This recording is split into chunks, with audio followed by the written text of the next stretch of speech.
Portes ouvertes propose chaque année, à l'échelle nationale, un dimanche consacré à l'Église persécutée.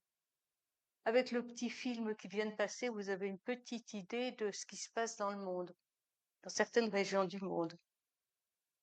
Alors, ce qui est un peu étonnant, c'est que la Corée du Nord interdit absolument la foi chrétienne. C'est uniquement l'admiration et l'adoration de leur chef politique, alors qu'en Corée du Sud, qui est de l'autre côté d'une frontière, eh bien, il y a beaucoup de chrétiens.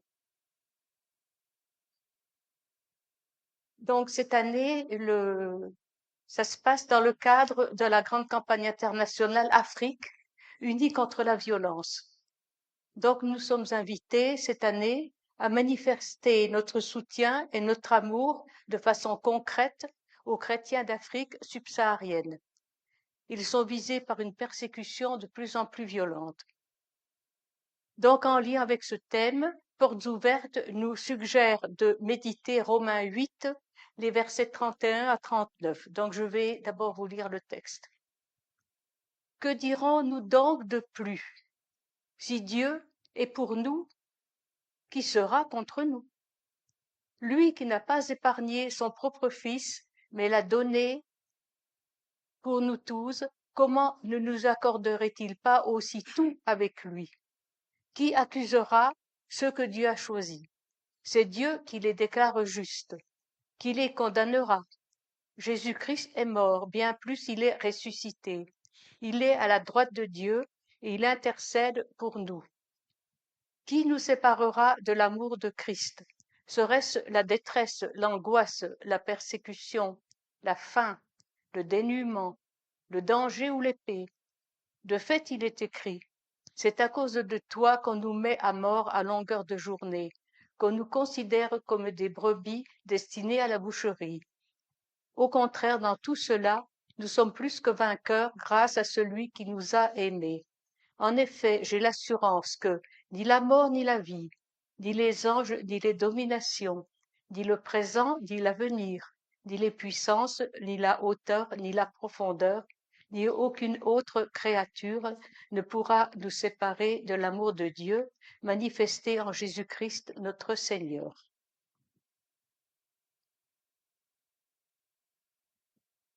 Dans ce texte, dans Romains 8, 31 à 39, Paul nous présente une évaluation, une réflexion qui est inspirée par la vie des chrétiens de son temps. Dès les débuts de l'Église, ils ont rencontré des difficultés et une haine semblable à celle que le monde en général manifeste contre Dieu. Le petit film que nous venons de voir nous en a donné un exemple vraiment précis. En introduction, la souffrance fait partie de la vie du chrétien. L'opposition à Dieu est déjà là, elle est déjà présente dans la Bible. Il est donc logique qu'elle se manifeste aussi dans l'histoire passée et dans l'actualité présente de l'Église. Dès le 1er siècle, les chrétiens ont vécu une féroce persécution. Beaucoup d'entre eux sont morts martyrs. Un exemple ou deux, le livre des Actes témoigne de la mise à mort par le roi Hérode Agrippa de l'apôtre Jacques, frère de Jean l'évangéliste.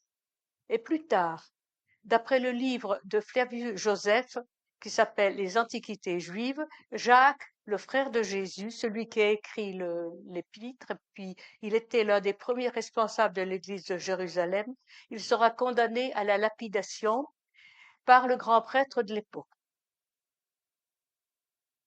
Première partie, la persécution dans la Bible, l'histoire de l'Église et l'actualité.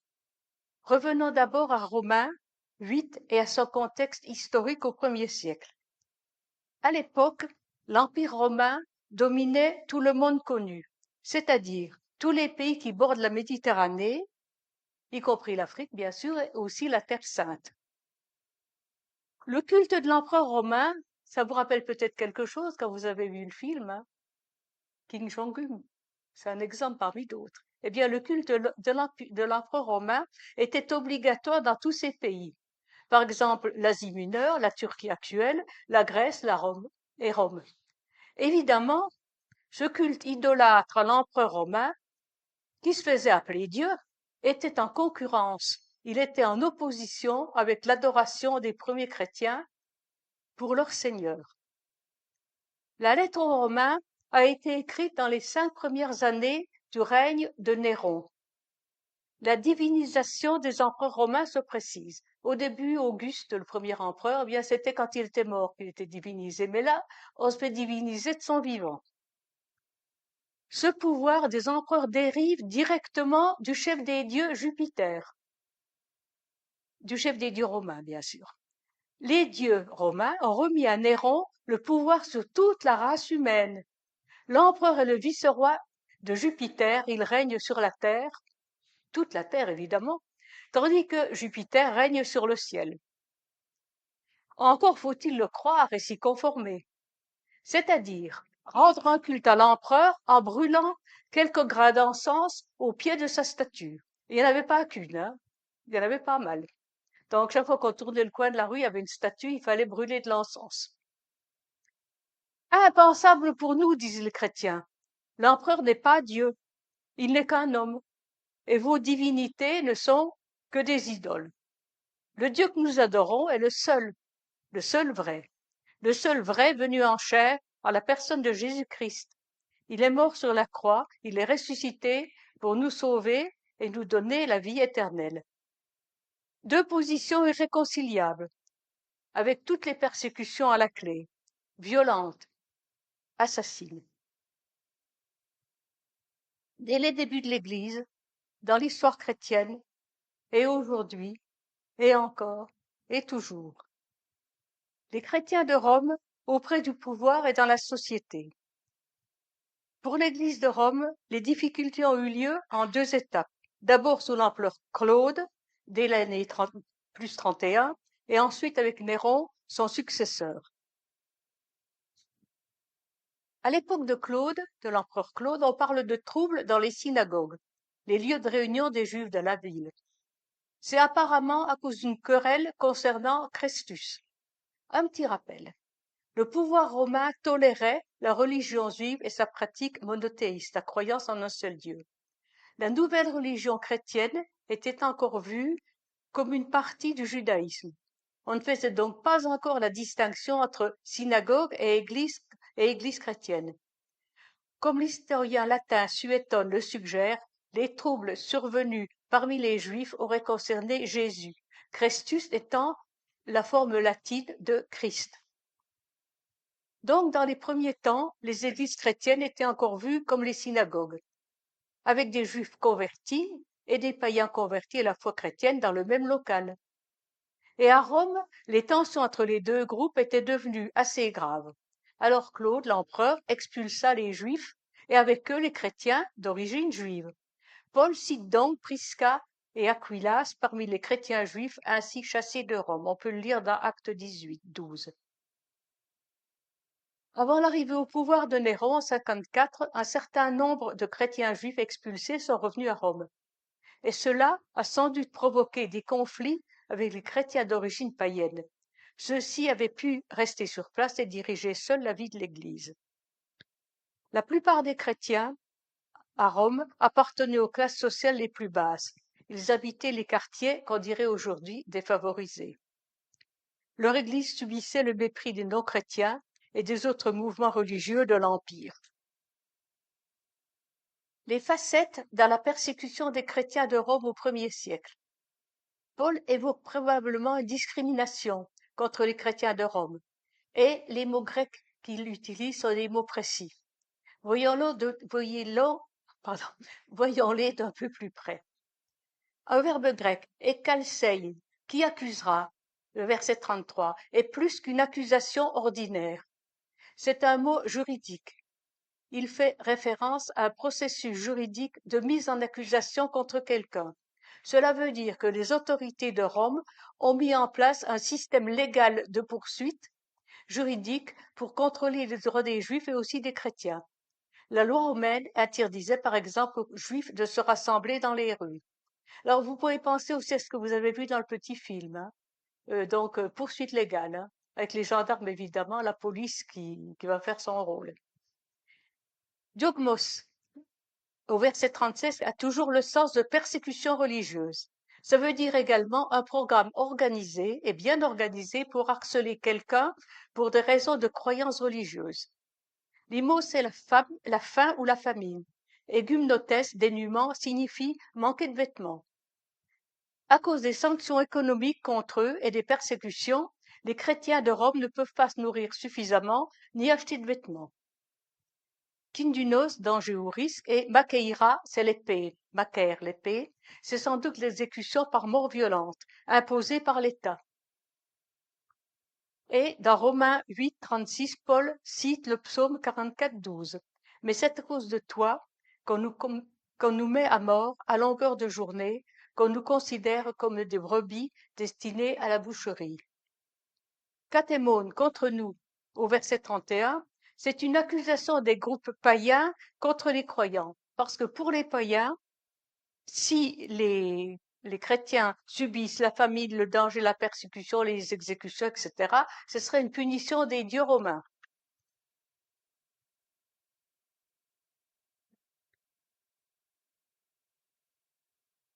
La persécution se précisera de plus en plus au cours du règne de Néron. Le 18 juillet 64, l'empereur lui-même allumera un incendie qui va ravager Rome. Évidemment, il va en accuser les chrétiens, ceux-ci seront torturés, crucifiés, brûlés vifs. Si Dieu est pour nous, qui sera contre nous? Les souffrances du présent sont très peu de choses en comparaison de la gloire qui doit être révélée avec la parousie, la venue en gloire de Jésus. C'est ce qu'ont compris les premiers chrétiens. Ils ont remercié Dieu pour l'honneur de souffrir pour lui.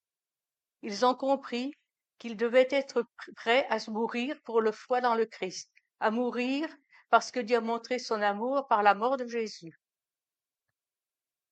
Deuxième partie, l'origine spirituelle de la persécution. La persécution à Rome comme ailleurs, dans l'histoire romaine, dans l'histoire comme dans l'actualité, est avant tout de nature spirituelle.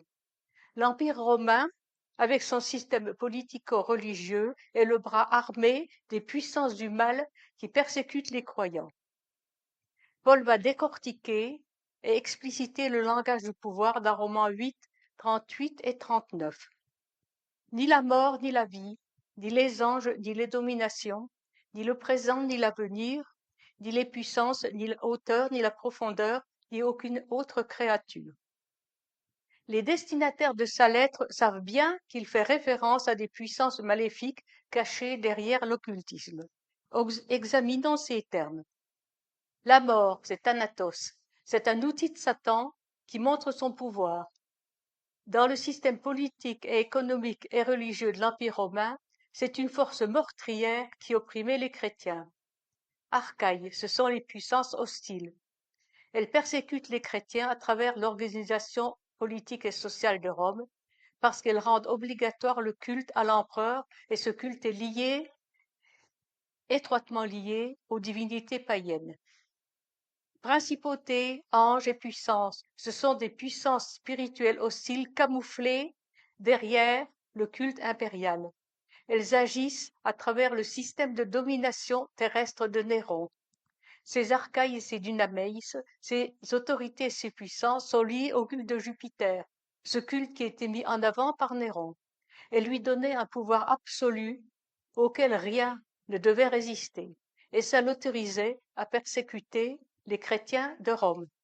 Ça vous rappelle quelque chose avec le film, hein? L'œuvre des puissances célestes contre les chrétiens au cours de l'histoire et dans l'actualité peut être réalisée. Donc cette œuvre des puissances célestes contre les chrétiens continue à être réalisée par certains États, on les connaît, au moyen d'instruments humains, c'est-à-dire la police, comme l'oppression, la détresse, l'emprisonnement, la famine, la misère, le péril et la mise à mort. Mais le pouvoir de ces puissances célestes a été brisé. Oui, il sera vraiment détruit dans le jugement de la fin des temps. Matthieu 24. Fait actuel de persécution.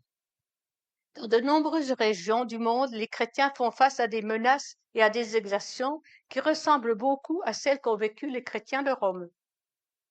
Les chrétiens constituent aujourd'hui le groupe identifiable qu'on peut reconnaître le plus important au monde.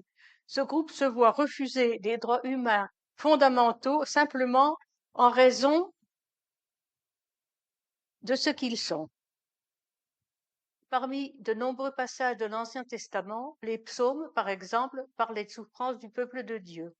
Ils réclament la justice de Dieu envers ceux qui font souffrir sans raison. Les prophètes appellent à regarder vers l'avenir et à croire que l'histoire est sous le contrôle de Dieu. L'amour sacrificiel est dans la nature de Dieu. Cet amour sacrificiel se manifeste grâce à Jésus-Christ, qui est Dieu incarné sur terre, pour nous sauver par son sacrifice à la croix. Si quelqu'un veut être mon disciple, qu'il renonce à lui-même, qu'il se charge de sa croix et qu'il me suive. Matthieu 16, 24. C'est ainsi que Dieu réconcilie le monde avec lui-même. Un évangile centré sur la croix exige des messagers qui portent la croix, des disciples qui acceptent de mourir à cause de leur foi, à cause de leur obéissance, à cause de leur fidélité au Christ. Les premiers chrétiens l'avaient compris. Le sacrifice, la souffrance, la honte et même la mort étaient le prix à payer, le prix normal à payer comme disciple du Christ. Cela donna l'élan aux efforts d'évangélisation de l'Église du premier siècle. Amour et grâce de Dieu dans la persécution. Rien ne peut nous séparer de l'amour du Christ. Romains 8, 35. L'amour de Dieu, c'est l'aide dont les disciples ont besoin pour rester des témoins fidèles. Tout ce qui est nécessaire pour que le disciple tienne bon, même dans les souffrances de la persécution, Dieu l'a donné.